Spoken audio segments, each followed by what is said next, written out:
starting a new small business. 2 case studies on money matters. And boy, is money important as you start your business.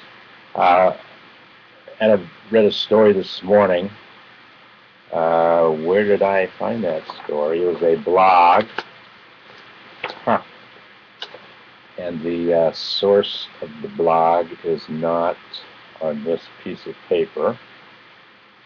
I believe I read it in the New York Times. Yes, I read it in the New York Times. Yeah, here it is. New York Times, and this blog written by Jenna Wortham today.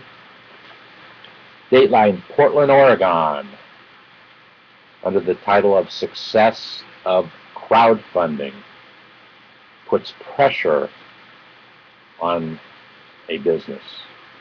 You've heard me talk a little bit about crowdfunding. We'll talk more about it. But crowdfunding is a new, relatively new concept where you have a business idea, and rather than to go to a single angel investor or venture capitalist to try to raise money for your business, you actually present your business idea. You might do it in a video. You might do it, for sure you would use YouTube in the process. And then you encourage people just to invest $100 in your business, or $200 in your business, or whatever rules you determine. And it's called crowdfunding, and it's a new dynamic that it's amazing. And what's happening is that the government recognizes how important crowdfunding can be to starting new businesses. So they have offered up some tax incentives for those folks who get involved in crowdfunding. Now, as always, there are people who want to abuse the system. And I read a lot of stories about abuse to the crowdfunding tax laws. But let's read a little bit about this new business that started in Portland, Oregon, and they use crowdfunding to raise funds. An effort to build a sleek aluminum charging dock for the iPhone generated fervor. They were going wild online when it was announced this last December.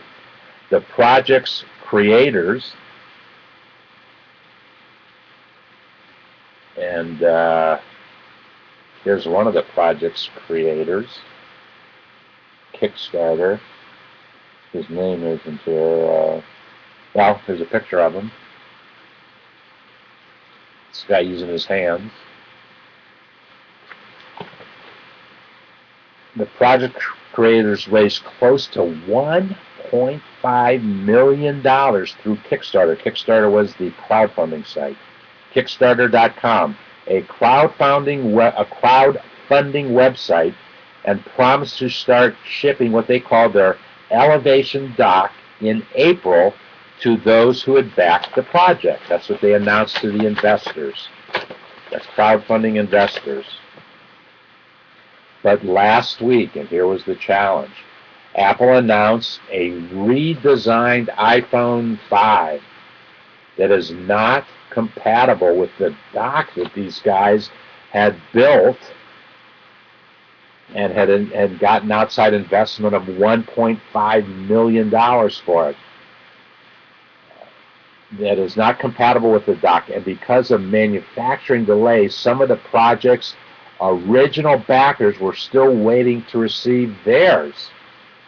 The designers are now scrambling to make an adapter and update the product. What craziness is that? They raised all this money with a good idea, and when the product actually came to market, this adapter didn't fit. This what they call it, a shipping, elevation dock. It didn't fit, so now they have to spend extra money to create an adapter so that it will fit. One backer wrote, "I'm just hoping to get mine before iPhone 6 ships." How embarrassing. Crowdfunding sites like Kickstarter and Indiegogo are letting designers and other creative people connect with audiences who want to finance their dreams, and they are becoming increasingly popular. Nearly 3 million people have helped a total of 30,000 projects meet their fundraising goal just on Kickstarter. Just on Kickstarter. The largest such site to the tune, sitting on this one, of $300 million in pledges. Those are coming from $100 investors, $200, $1,000, but not a single angel investor or a single venture capital fund investing the $300 million. It's come, well, the $300 million, well, yes, I was going to say it came from 30,000 people, but that's not what this sentence says. But for the creators of these projects, getting the money is sometimes the easy part.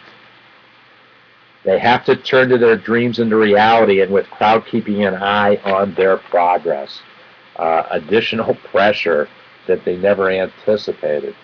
Well, that's one of the, I guess they didn't do enough research, enough homework to know that their new idea, their new product, their new invention would not fit the iPhone 5.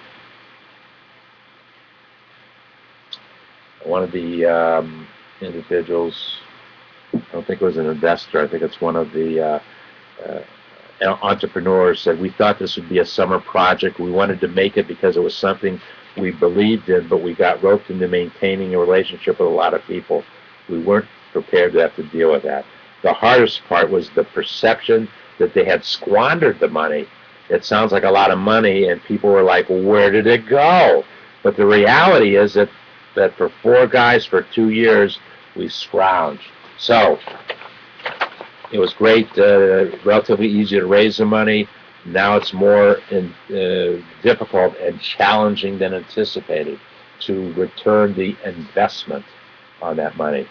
Okay, I was reading another article by a great website, actually in Australia, called StartupSmart.com. StartupSmart.com. It's in Australia, so many of the articles are written from an Australian business perspective rather than necessarily from a U.S. perspective, from a United States entrepreneurship perspective. And today I was reading a story, 3 ways to encourage the banks to lend to startups. How do you encourage them? Number 1, give them tax incentives. Very, very important that the bank or any investor can get a tax incentive to invest in your new business startup. Embrace other funding options. Most bank funding of small businesses, and this is in Australia, comes in a fairly standard form. An individual requests a loan, banks provide the money with an interest rate with a hefty return on investment, with a hefty asset such as security. As property prices rise, however, housing is becoming harder for entrepreneurs to borrow against. Okay, so what are all the, how creative can you get in the funding options for your new business startup? And not a surprise, number 3 was better communication, communicating better. 99% of all problems in our personal lives and our business lives come from bad communication. So if you improve upon it, theoretically you should get better results. Small businesses are telling the author, many are on their knees. As soon as there is some finding in the media about a particular sector or region or type of business running into headwinds, or the new headwinds, the banks are quick to call in a small business owner to go over the nature of their business. Those kind of things will happen, though, when you go outside your own personal resources and go to somebody else's resources to get funding. There will be demands on you, on the concept, on the delivery of that concept. You won't be able to get the money unless you convince the lenders who are putting the money out there that indeed what you are saying is going to happen will happen. That's the key. Our final segment, and we've gone way longer than we typically go today.